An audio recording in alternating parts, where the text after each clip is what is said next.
a motivar a nosotros, no sé qué dijo ahí, una cosa que nos van a motivar en esta charla es la siguiente pregunta. Supongamos que yo ahora tengo una extensión de anillos, ¿también? Que es finita. ¿Está bien? Y supongamos que S y R son regulares. Entonces, la pregunta es, ¿cómo se relacionan entre sí? O sea, por ejemplo, ¿cómo obtengo un anillo regular R a partir de un S o viceversa, ¿no? Entonces, y de manera más específica, yo voy a pensar en un caso de característica P. Entonces, supongamos que yo tomo un cuerpo K de característica P positiva. Entonces yo dije recién que el anillo de polinomio es un anillo regular. En realidad, las localizaciones son regulares, pero después uno define un anillo regular, es un anillo tal que todas sus localizaciones son regulares. Entonces, bueno, este lo pienso como anillo regular también. Tengo el siguiente subanillo que es, bueno, elevar el K a la P, o sea, elevar todos los elementos del cuerpo a la P, y elevar las variables también a la P. En otra palabra, le estamos aplicando provenios a este anillo. Entonces, yo empiezo a mirar ahora los anillos intermedios. Y la pregunta que podemos usar así para motivar la charla es, ¿cuándo S es regular?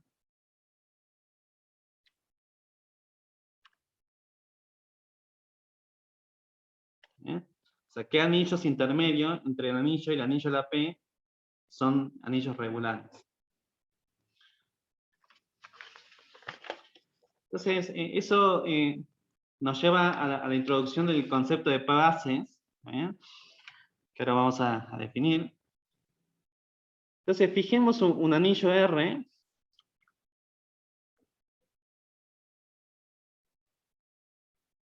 Dice Esther que no está viendo lo que estoy escribiendo.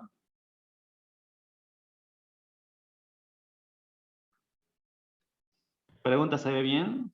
Sí, me parece que Esther deberías como eso, como elegir que se No hable estoy viendo en este momento, no sé qué, te veo ahora vos, bye, pero no sé Hay qué. hay una ventana en donde Diego está escribiendo. Tenés que ir arriba a la derecha de esa ventana, o sea, que tiene el nombre de Diego, y poner arriba a la derecha pin. Claro, lo que pasa es que yo tengo... Hay Ahí dos la Diego veo, Armando. Ajá, ahí la estoy viendo. perfecto. Gracias y disculpen la molestia. Ningún problema. Bueno, entonces fijemos ahora un anillo R. Voy a fijar un subanillo que sea intermedio entre el anillo R y el anillo R a la P. Estamos en característica P ahora. Entonces, a todos los elementos del anillo R yo lo puedo elevar a la P y eso me da un subanillo que uno lo denota R a la P. Y ahora yo fijo un anillo que está en el medio. Es un subanillo de R que contiene hasta la P. Entonces uno dice que un conjunto, un subconjunto de R, o sea, se dice P base,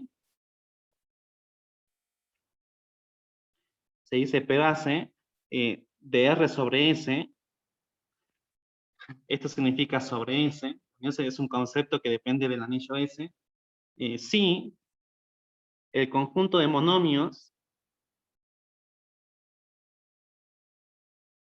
o sea, empiezo a mirar los monomios en este conjunto, donde los A sub I son mayores o iguales a 0 y menores estricto que P.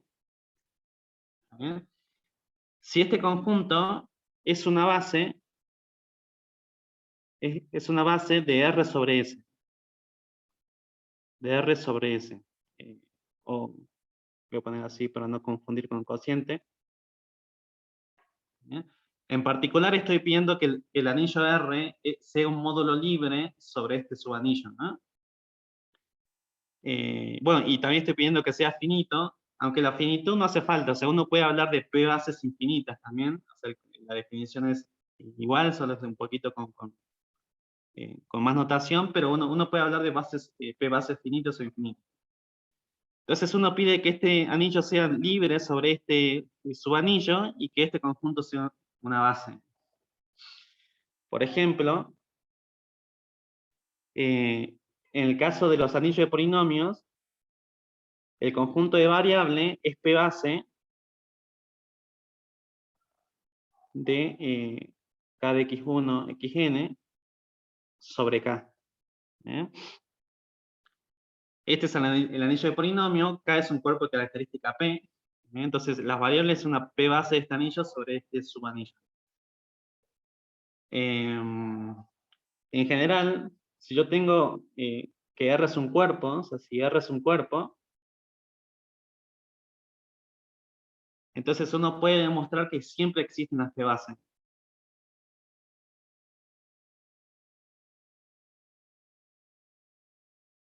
Siempre existe una P base de R sobre S. Incluso cuando esta extensión sea infinita, ¿no? O sea, si esta extensión no es finita, también existen P bases que van a ser necesariamente P bases infinitas. ¿no? Después, bueno, otro ejemplo que sería con combinación de estos dos, es que este anillo, el anillo de polinomio, ¿bien? Tiene P base sobre ahora este subanillo que es más chico. Perdón, aquí en realidad debería haber puesto, o sea, el subanillo que estoy mirando en realidad es K de x1 en la P, xn en la P. Estoy mirando ese subanillo, mientras que aquí estoy mirando algo más chico.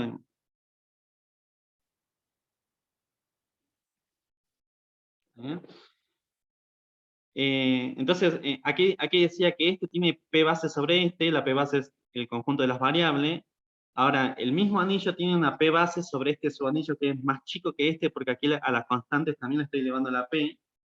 Y la P base sería las variables, ¿eh? Y además le tengo que poner una P base del K sobre K a la P. ¿eh?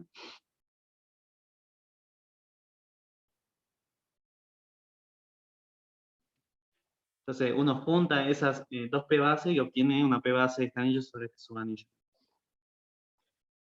Bueno, ¿qué relación hay entre P bases y anillos regulares? Hay un teorema que se llama teorema de Kunz.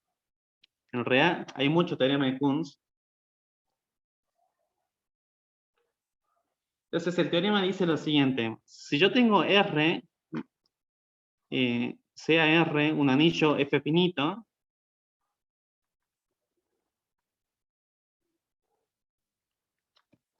¿qué significa F finito? Bueno, significa que R es finito como R a la P módulo. O sea, esta extensión grande es una extensión finita de anillo.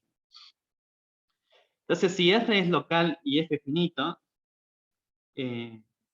entonces, R es regular,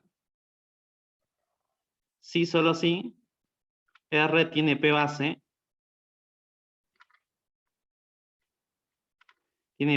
sobre R a la P. Esa es una caracterización de anillos regulares en términos P base. Bueno, esta condición de ser F finito en realidad es una condición que es común cuando uno está trabajando en geometría algebraica. Si uno, por ejemplo, toma que R es un anillo de gérmenes en una variedad sobre un cuerpo perfecto, por ejemplo, entonces esta condición siempre, o sea, lo de F finito siempre se cumple. Bien, entonces tenemos esta caracterización de anillos regulares. Y después, bueno, Kunz hace una conjetura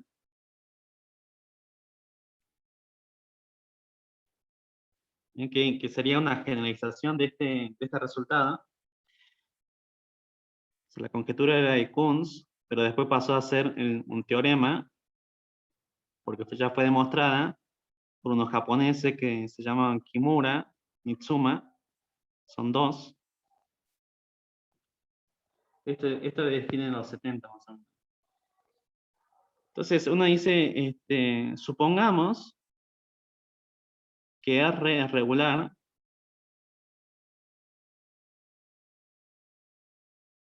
¿Bien? Y supongamos que esta extensión, o sea, ahora yo estoy mirando esa extensión también. En el teorema de Kunz uno miraba R sobre R a la P, ahora voy a mirar una extensión así, más general. Entonces, supongamos que R es regular y que además la extensión S en R es finita. Es decir, R es un S módulo finito. ¿Bien? Entonces, se cumple que S regular, sí solo sí, R tiene P base sobre S.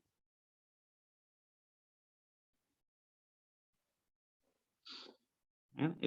S regular, sí solo sí, R tiene P base sobre S. Entonces, en particular,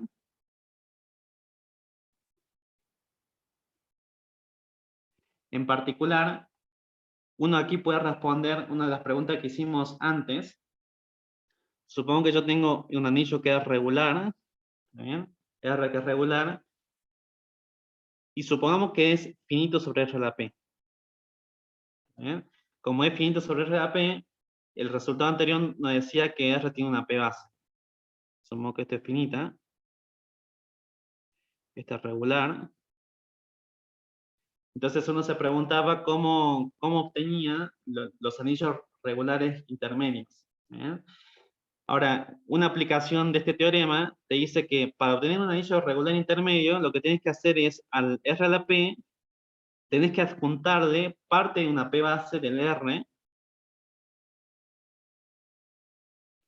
¿Eh?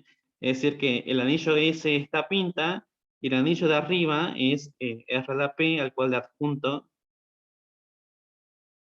esto de acá y quizás otro. O sea, si yo tengo un anillo regular intermedio, entonces siempre va a existir una P base de R sobre R a la P, tal que si yo tomo parte de esa P base, perdón, tal que el anillo intermedio es R a la P, a la cual le adjunté parte de esa P base. Bien. ¿Vamos bien hasta ahí? Sí. Muy bien. Bien, entonces ahora voy a discutir una relación entre P bases y bases diferenciales. ¿Bien? Para ello voy a repasar el concepto de derivaciones, así en abstracto. Entonces ahora fijemos M, un R módulo.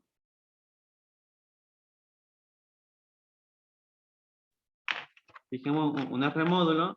Entonces una derivación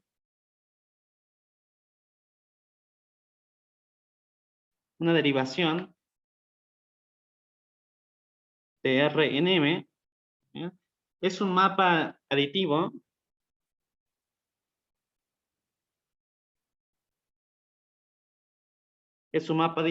tal que cumple con la regla del Leibniz.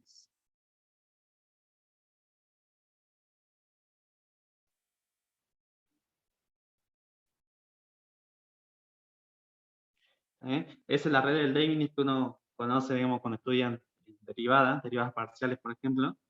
Entonces, ese es el concepto de derivación de un anillo R en un R módulo M. Fíjense que esto tiene sentido porque esto y esto son elementos del módulo y estoy multiplicando por elementos del anillo, ¿no? Bueno, si además R es una S álgebra para algún subanillo S, ¿bien? Entonces uno puede hablar de S derivaciones.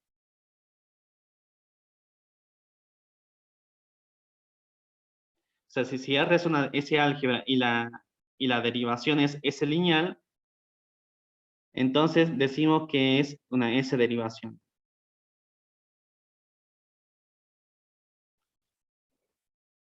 Entonces, si uno observa esta fórmula, cuando uno pone x igual a y igual a 1, uno llega a la conclusión de que d de 1 es igual a 0. ¿Bien? Y si ahora yo le pido de que d sea S lineal, entonces te va a quedar que d se anula en todos los elementos de S, ¿no? O sea, el S es un subconjunto del kernel del D. ¿No? Entonces, la notación que voy a usar es así para denotar el conjunto de todas las derivaciones de R en R, ¿bien? aquí pienso R como R módulo, entonces puedo hablar de las derivaciones de R en R. Y si R tiene estructura de S álgebra para un subanillo S, entonces ahí tengo el conjunto de S derivaciones.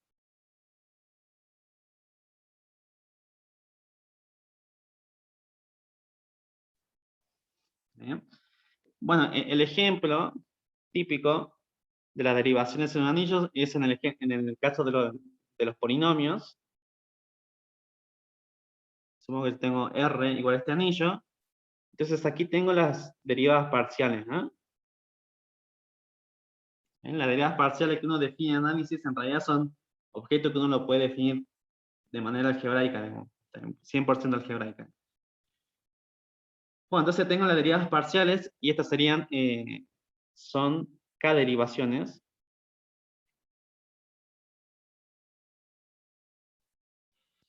Y en general, si R tiene una P base,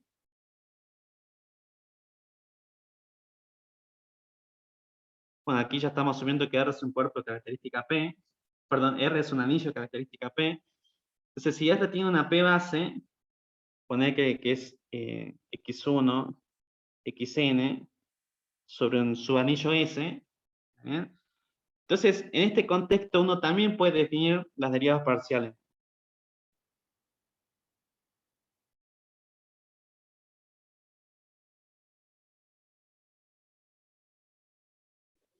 O sea, uno define, o sea, recordemos que tener una P base quería decir que R era libre sobre S, donde la base eran los monomios, algunos monomios en este conjunto. Uno pedía que los exponentes lleguen solamente hasta P-1. Entonces, como tengo casi como un anillo polinomio, uno también puede hacer una definición así bastante formal de lo que serían las derivadas parciales, ¿no? Entonces, esto se puede definir siempre en general que un anillo tenga una P base. Incluso si la P base es infinita. Bien, ahora voy a repasar un concepto, o sea, voy a poner definición, proposición. O sea, entre todas las derivaciones, o sea, si yo fijo un anillo R, que es una S álgebra, por ejemplo, entonces existe lo que se llama la derivación universal.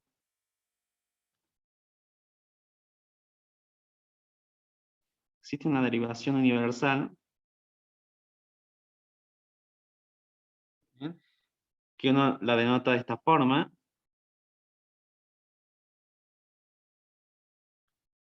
¿Qué quiere decir que existe una derivación universal? Bueno, significa que existe un módulo, o sea, un R módulo, una derivación de R en ese módulo, con la propiedad universal de que si yo te doy cualquier otra derivación de R en este módulo, entonces esta derivación primero pasa por esta derivación universal. ¿Bien? Y este morfismo es un morfismo de R módulo. Entonces, existe un único morfismo de R módulo tal que toda derivación se factoriza de esa forma. ¿Bien? Bueno, y este módulo uno lo puede construir de manera así universal. De manera como se construyen los objetos universales, uno tomaría el R módulo generado por todos estos elementos con X en R, y uno pide las relaciones de la definición. Entonces uno pide que d de x por y es igual a d x por d de y más y d de x, y como estamos en un contexto de ese álgebra, entonces uno pide que d de s es igual a 0 para todo s en el subanillo. Entonces esa sería la construcción así del módulo, y bueno, y la D es que a un X le mando a la clase de este elemento, ¿no? Entonces, si uno aplica esta propiedad universal al caso en que M sea igual a R, uno llega a la conclusión de que las derivaciones, o sea, las derivaciones que son de R en R, las habíamos denotado así, no es otra cosa que el módulo dual de este módulo. Bueno, este módulo también se llama el módulo de diferenciales de Kalem, ¿eh? Y bueno, las derivaciones se identifican con el módulo dual. Bien, entonces hay un teorema que es bastante sencillo de demostrar. No voy a hacer la demostración, que dice lo siguiente. Si R es finito sobre S, y ahora estoy volviendo a la situación que tenía antes. O sea, tenía R a la P, y tenía un anillo intermedio. Entonces, si R es finito sobre este subanillo intermedio, se cumple de que x1 hasta xn, son un subconjunto de R, es P base de R sobre S, si solo si el conjunto de estos elementos, que ahora lo estoy pensando en este módulo, ¿bien? Esta es una base del módulo, o sea, del módulo de diferencial. Entonces, P base es lo mismo que lo que uno llamaría base diferencial. Bien, entonces esa sería la relación con bases diferenciales. Bueno, una de las preguntas que uno debería hacerse ahora es, bueno, a ver, volviendo a lo que mencionaba antes, ¿bien? Vamos a tratar de ver cómo sería una demostración de este hecho, o sea, de la conjetura de Kunz, ¿bien? Que te decía lo siguiente.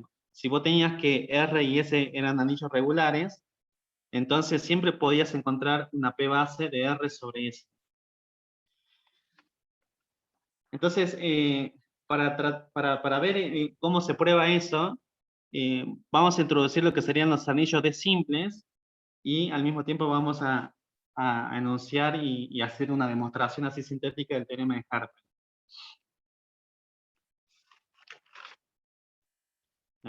Entonces, ahora yo fijo un subconjunto también del anillo de derivaciones, del módulo de derivaciones. Si tengo un anillo, considero el conjunto de todas las derivaciones. Bueno, este en realidad es un R módulo, porque simplemente por ser el dual de un módulo, ¿no? Entonces tomo un subconjunto de derivaciones. Entonces un ideal I se dice D ideal, ¿bien? Si cumple lo siguiente, si es preservado por todas las derivaciones de este subconjunto.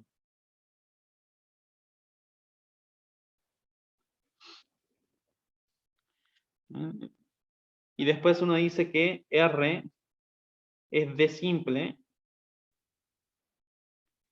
si 0 y R son los únicos D ideales.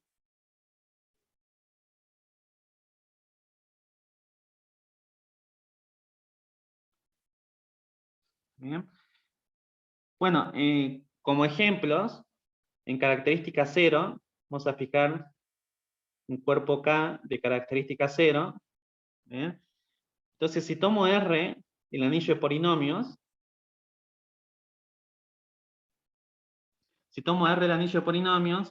entonces este es un anillo que sería D sub K R simple. De hecho, aquí yo en realidad podría tomar simplemente las derivadas parciales. Las derivadas parciales eran derivaciones calineales.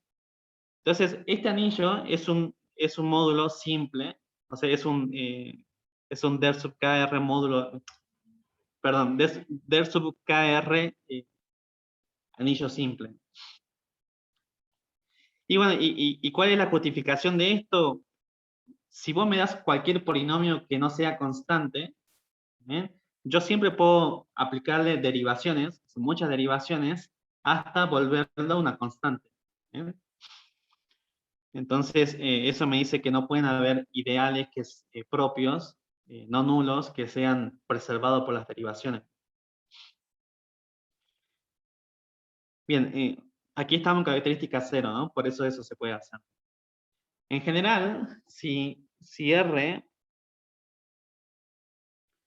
es K-álgebra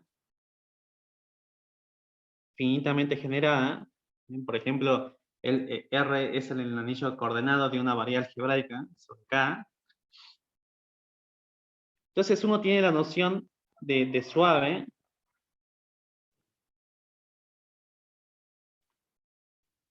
uno tiene la definición de ser suave sobre K, ¿eh?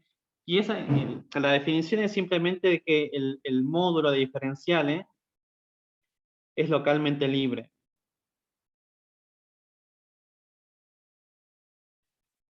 O sea, un álgebra se dice sobre K, o sea, una álgebra finitamente generada sobre K se dice suave, si el módulo de diferenciales de R sobre K es un módulo localmente libre o un módulo proyectivo, cualquiera de las dos. Entonces, se verifica de que R también es de arca simple.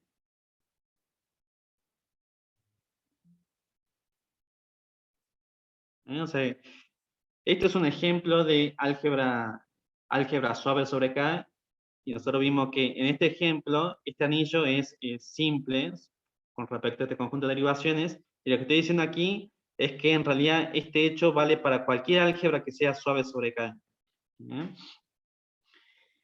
Bueno, esto lo había probado Grothendieck, también cuando él escribe sobre operadores diferenciales en geometría algebraica, y después, años más tarde, se prueba la inversa. O sea, si yo tengo que R es un anillo simple, ¿no? Es un anillo simple con respecto a este conjunto de derivaciones, entonces uno también concluye de que el R es una álgebra suave sobre K. O sea, de algún modo uno estaba caracterizando variedades suaves usando este concepto de anillos simples respecto a un conjunto de derivaciones. Entonces, la vuelta es de un tal Seidenberg.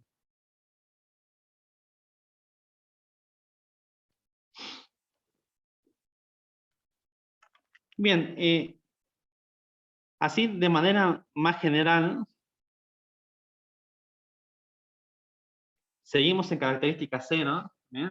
Pero si ahora yo no le pido que R sea una álgebra finitamente generada, entonces no hay muchas cosas que se puedan decir en general. R no necesariamente finita sobre K o finitamente generada sobre K. Entonces, en este caso, lo único que se puede decir así, de manera muy general, es que R es un dominio.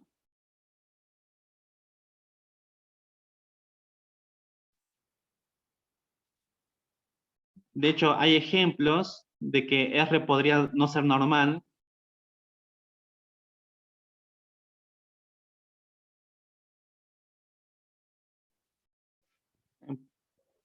Podría no ser normal también. Normal es un concepto que está camino a ser suave, ¿no? Pero bueno, hay ejemplos en donde si vos no le pedís esta finitud, digamos, sobre K, entonces puede pasar de que el anillo sea D simple y ni siquiera sea normal, ¿no? Bueno, lo que sí voy a usar más adelante es que el conjunto Kerr de D, que sería el conjunto de las X, tal que D de X igual a 0, para todo D perteneciente a este conjunto, bueno, esto siempre es un cuerpo. Este es un hecho bastante elemental. Y esto vale incluso en característica P. Bien, ahora veamos cuál es la situación. O sea, yo recién dije que estamos en característica 0, y ahora veamos qué pasa en característica P. ¿Sí? En características P las cosas son muy diferentes. ¿Sí? Entonces, en característica P lo que uno tiene que observar primero es que toda derivación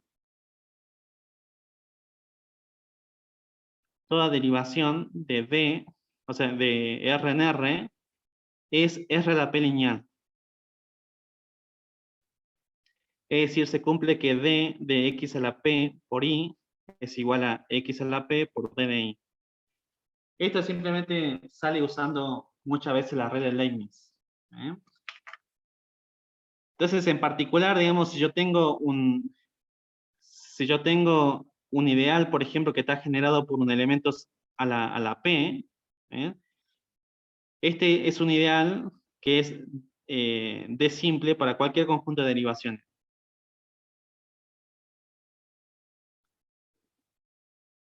¿Eh?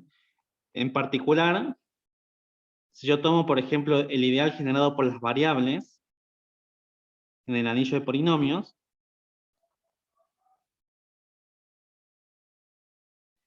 entonces este es D sub K de R simple.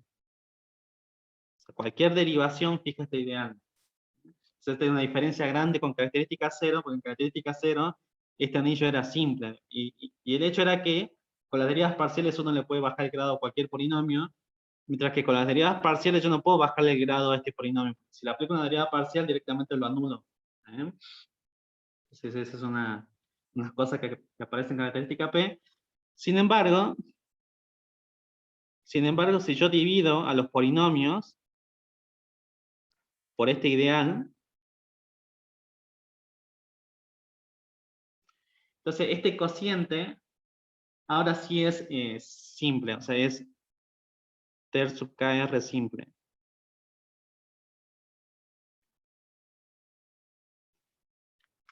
¿No? O sea, si yo mato si mato las variables a la p, entonces ese cociente te queda un anillo simple, der sub kr simple.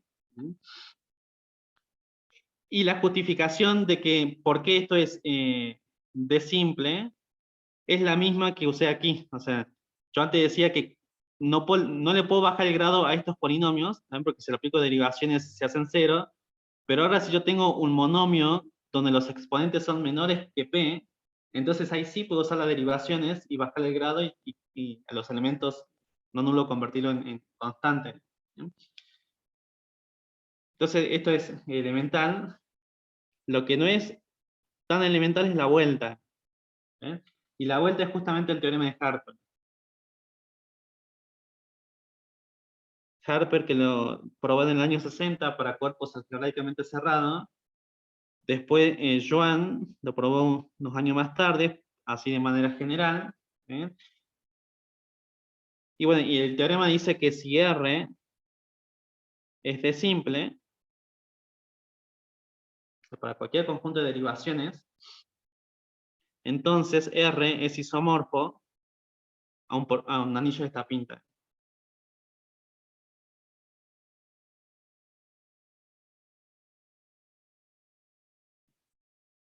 ¿Eh? Ese es el teorema de Harper. Después, bueno, han aparecido varios papers donde tratan de hacer demostraciones así nuevas para el teorema de Harper. La mayoría de las demostraciones que vi eran bastante cuentosas, o sea, hay que hacer muchas cuentas con derivaciones. ¿Eh? Lo que voy a tratar de hacer ahora es más o menos mostrar una pruebita así un poco más conceptual, digamos, de este teorema. Bien, entonces... Ahí, Diego, en el teorema de simple es para cualquier ideal, o para cualquier D, hay en el conjunto de derivaciones. sí. Aquí el D no es importante. Para cualquier D, vale esta caracterización.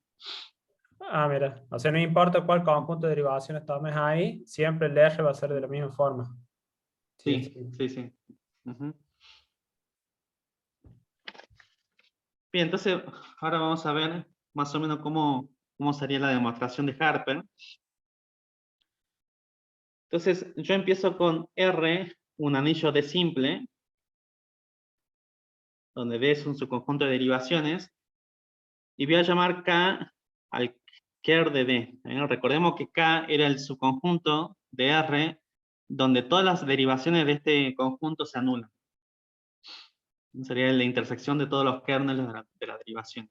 Entonces nosotros dijimos que este era un cuerpo, ¿no? Es un subcuerpo, un cuerpo incluido en R. Bien, punto número 1, R es local. Y la demostración de esto es que si vos me das algo que no es unidad, entonces como dijimos antes, si considero este ideal, x a la p, entonces este es un D ideal. ¿No? Usando de que las derivaciones son R a la P lineales, uno puede probar fácilmente de que esto es un D ideal, entonces debería ser 0, ¿no? Porque estamos en la hipótesis de que el anillo era D simple. Entonces toda no unidad elevada a la P te da igual a 0. Por lo tanto, esto es local, y el maximal, que lo llamo M, serían justamente los X, tales que x a la P es igual a 0. ¿Bien? Bueno, el segundo paso, yo aquí tenía un subcuerpo de R, entonces yo lo que voy a tomar es un subcuerpo que sea maximal.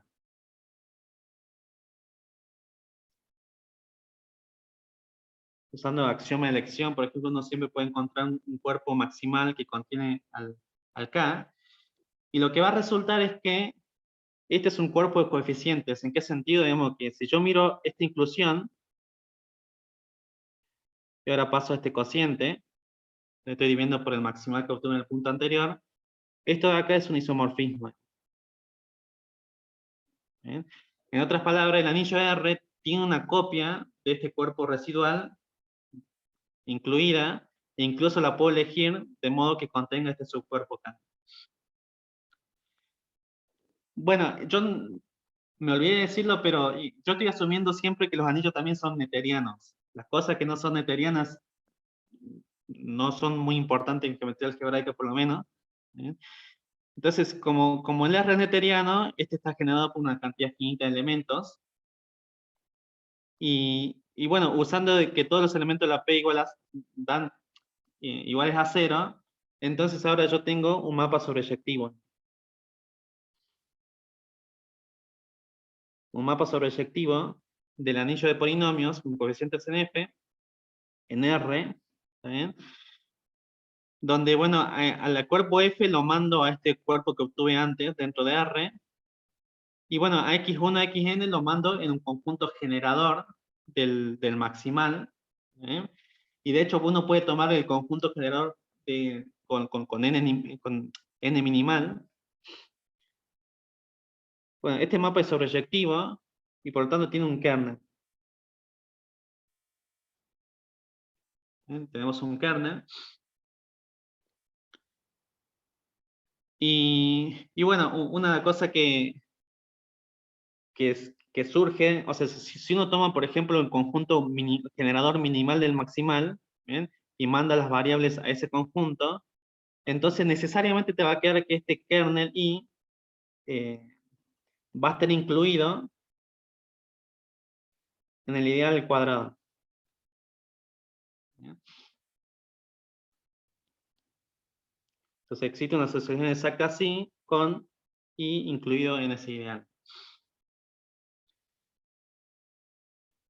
En realidad, yo aquí puedo tomar un cociente, porque estamos diciendo que todos los x a la p valen 0 aquí, entonces yo puedo dividir, digamos, por el ideal de las variables a la p. Entonces, ese sería lo. Entonces, lo que quiero probar es que esto es un isomorfismo, es decir, que el ideal I es igual a 0. ¿Bien? Vamos a ver que ese ideal es igual a 0. Entonces, lo que vamos a hacer ahora es definir un ideal J, que lo obtengo a partir de este ideal I. Ahora este ideal I lo pienso dentro de esto, ¿no? No dentro de los polinomios, sino dentro de este anillo de polinomios truncados. Entonces, a partir del ideal I, yo voy a crear un ideal que es un poquito más grande. Este anillo lo voy a llamar S. Entonces, le voy a aplicar todas las derivadas de S relativas acá. Entonces, esto me va a dar un ideal quizás un poquito más grande. Bueno, este ideal estaba incluido en el ideal de las variables al cuadrado. Usando, digamos, Rayleigh-Leibniz, uno puede probar de que esto todavía queda incluido en el ideal de las variables. Esto va a ser importante. O sea, J es un ideal propio, en otras palabras. Entonces, ahí he agrandado un poquito el ideal. ¿Bien? Entonces, el claim es que la imagen, esto lo llamo pi, o sea, pi es el mapa cociente, entonces la imagen de J por el pi es der sub kr simple, o en realidad es d simple. Ese va a ser el claim. Fíjense que este J está incluido en el ideal de las variables. Cuando mire su imagen va a estar contenido en el maximal de este R. Entonces voy a estar obteniendo un anillo, perdón, un ideal propio que es de simple. Y bueno, y con eso después voy a concluir de que este tiene que ser el ideal 0. Bien, entonces veamos cómo se probaría ese claim. Yo quiero probar de que esto es invariante por todas las derivaciones de este conjunto. Entonces tomo una derivación de R en R, o sea, en el conjunto D. Entonces, estoy aquí en este anillo cociente. En este anillo S yo tengo una P base. ¿Sí? Este anillo tiene una P base. De hecho, las variables son una P base. Como tengo una P base, tengo las derivadas parciales. Y con las derivadas parciales uno puede generar todas las derivadas, o sea, todas las derivaciones. Entonces, usando esas derivadas parciales, no es difícil construirte una derivación que le llamo de tilde, que va de S en S, tal que cumple con este diagramita.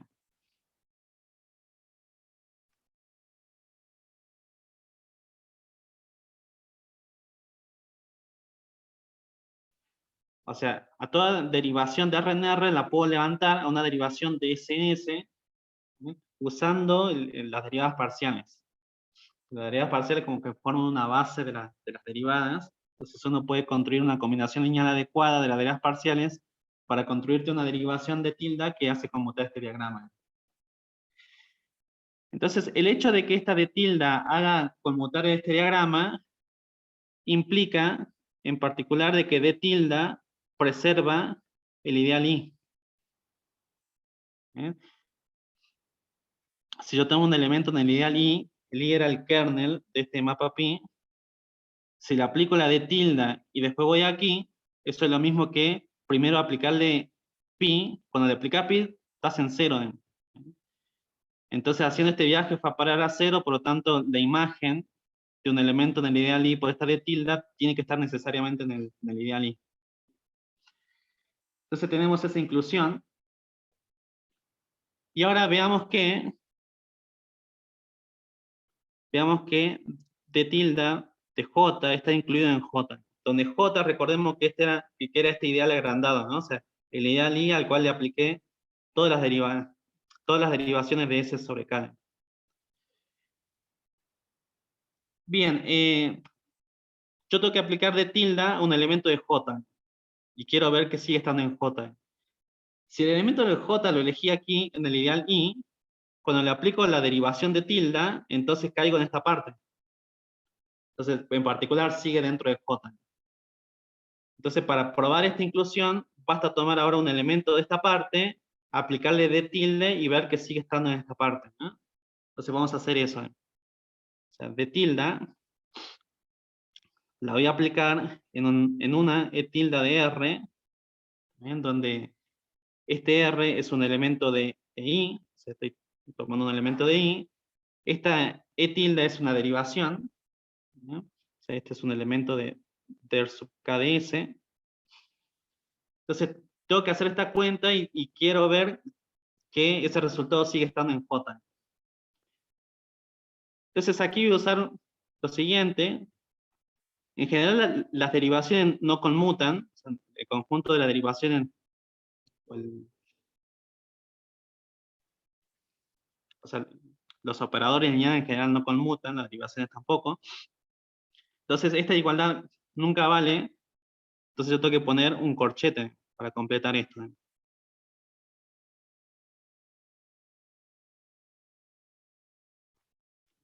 Ahora esto sí es cierto. Fíjense que esto de acá pertenece ahí por esta propiedad, porque el D tilde preservaba el ideal I. Y aquí le estoy aplicando una derivada. O sea, estoy en esta parte.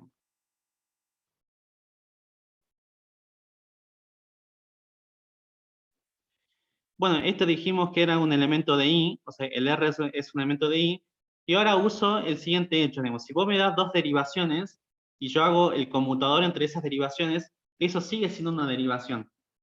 O sea, esto sigue estando en el der sub k ds. Entonces aquí nuevamente obtuve el elemento de esta parte. ¿Bien? Entonces con esto hemos probado de que el D tilde manda J en J. Entonces todo eso ocurre en el S. Ahora cuando yo le aplique pi a todo y baje al R, con eso uno obtiene que el D de pi de J está incluido en pi de J. Bien. Bueno, finalmente, como decía antes, esto me dice que pi de J tiene que ser igual a 0. ¿Por qué tiene que ser 0? Porque decíamos que el pi de J está incluido en la imagen de esto y por lo tanto está incluido en el maximal de R. Entonces es un ideal que es, o sea, que es D simple, es un ideal propio, entonces tiene que ser 0. Bueno, y esta, o sea, que el hecho de que esto en R sea igual a 0, lo que te quiere decir es que cuando yo quise agrandar este ideal, en realidad no agrandé nada. O sea, esto me siguió dentro del ideal I. ¿No?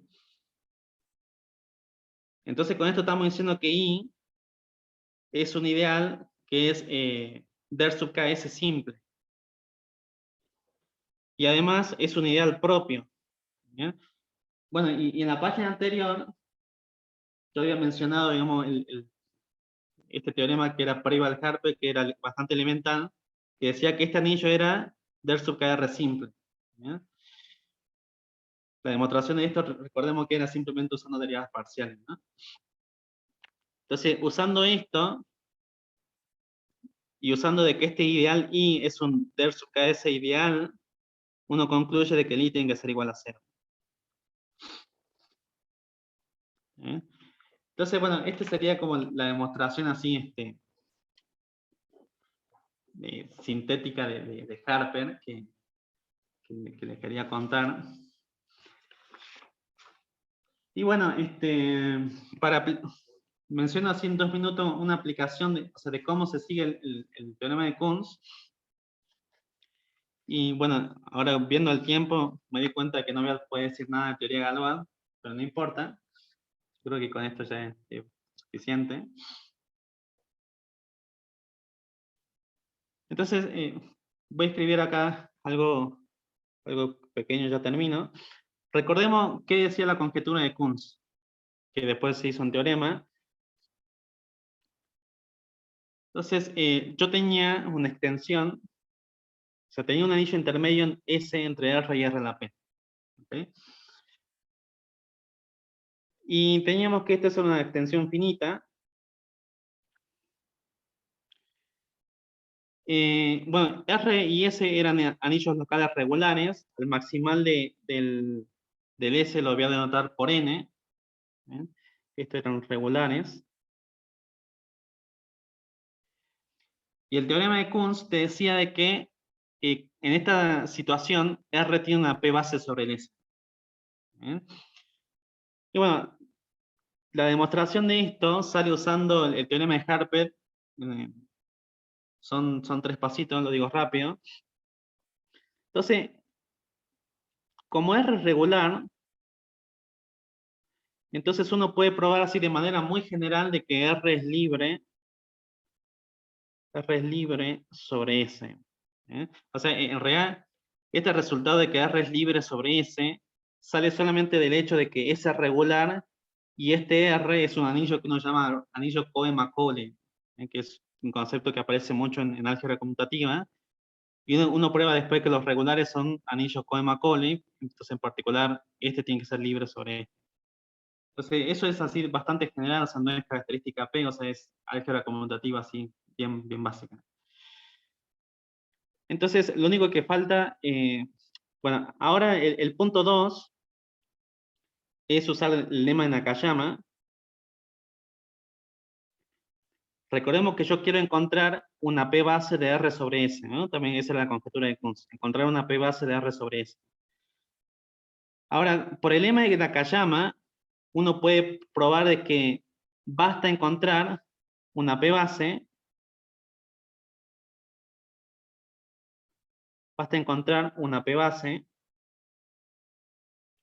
de este anillo.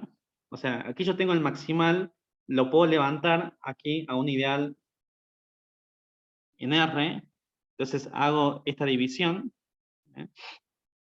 Entonces basta encontrar una P base de este anillo sobre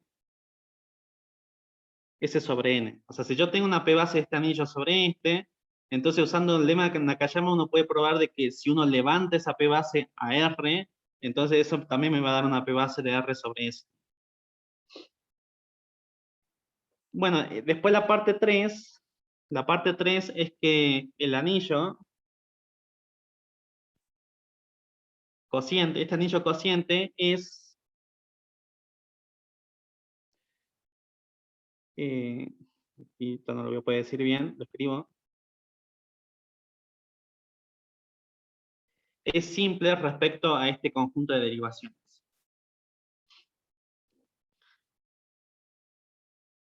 ¿Está bien? Bueno, y este hecho no es difícil de probar, o sea, básicamente sale haciendo inducción a la dimensión de R, la dimensión de Krull de R, y también, bueno, esta parte uno usa fuertemente una consecuencia de Harper que no la dije, ¿bien? Y una vez que uno prueba esto, usando el teorema de Harper, este anillo, o sea, por ser simple con respecto a este conjunto de derivaciones, es isomorfo, es isomorfo a, voy a poner f de x1, xn sobre x1 a la p, xn a la p. ¿Bien? Donde f es un subcuerpo de este anillo que contiene al s sobre n.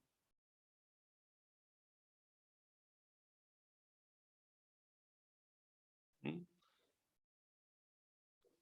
Entonces, eso es lo que te decía el teorema de Harper. Y bueno, como tengo un anillo de esta pinta, yo dije que este anillo tenía P base, ¿bien? Donde la P base eran las variables. ¿Bien? O sea, tenía P base sobre F. A su vez, F es una extensión de cuerpo de este cuerpo más chico. Entonces, este también tiene P base sobre este, y juntando esas P bases, uno puede obtener una P base de este anillo sobre el S sobre N. Entonces, usando el punto 2, uno puede levantar esa P base y obtener una P base del anillo de R sobre S. Bien, entonces esa sería una consecuencia, digamos, del teorema de Harper, una demostración de un teorema importante de Kunz. Y bueno, y el resto ya no le puedo decir porque me pasé de tiempo. Así que bueno, eso era todo por ahora. Bueno, muchas gracias, Diego.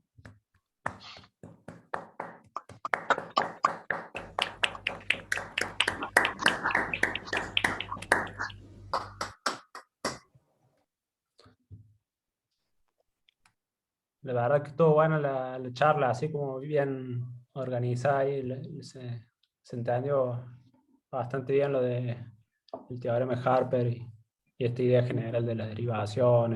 Estuvo bueno. Muchas gracias, Diego. No sé si hay alguna pregunta, algún comentario.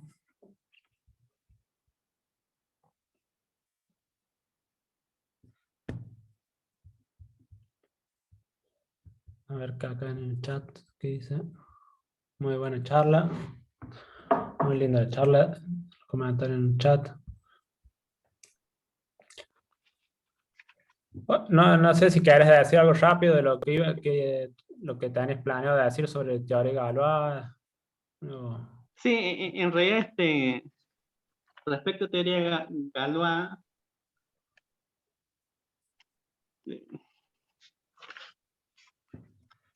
sí, lo puedo decir rápido.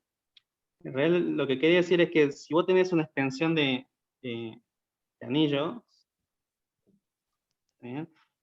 Un anillo intermedio que lo llamo ahora T, supongamos que esta es finita, ¿bien? Y que además tiene P base.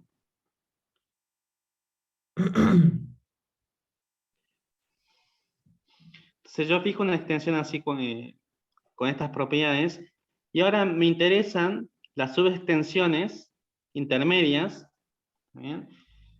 De modo que R tenga P base sobre S. O sea, me interesa el conjunto de las S tales que R tiene P base sobre S.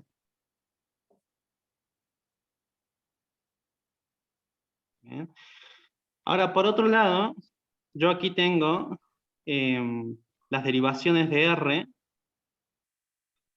sobre T, y lo que dije antes, bueno, que este es un R módulo, y además tiene una estructura de anillo del I restringido. ¿En qué sentido? En que si yo tomo dos derivaciones cualesquiera, puedo hacer el corchete del I, y eso sigue siendo una derivación. Y si una derivación la elevo a la P, o sea, si hago D a la P, supongo D muchas veces, P veces, entonces eso también sigue siendo una derivación. Entonces este tiene dos estructuras, R módulo y anillo de Lie restringido. Entonces, si ahora yo tomo las derivaciones relativas a S, esto me da un submódulo, o sea, por empezar un submódulo, pero además también es un subanillo de Lie restringido. ¿Ves? Puedo hacer el corchete y puedo hacer composición, o sea, es cerrado por esas operaciones. Pero encima es un sumando directo. O sea, esto es sumando directo.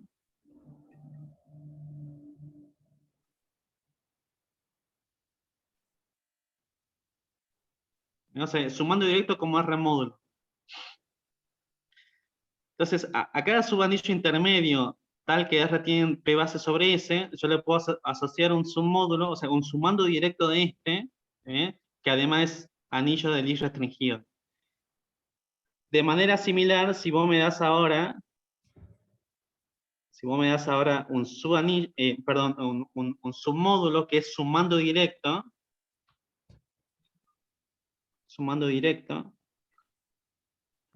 y que además es anillo de Lie restringido, entonces uno le puede asociar lo que sería el ker de H, que serían todos los X en R, tales que D de X es igual a 0 para todo D perteneciente a H. Entonces ese va a ser un subanillo de R, y que va a contener al T, porque sí, ¿no? Porque son derivaciones T lineales. Entonces lo que resulta es que esa correspondencia es 1 a 1.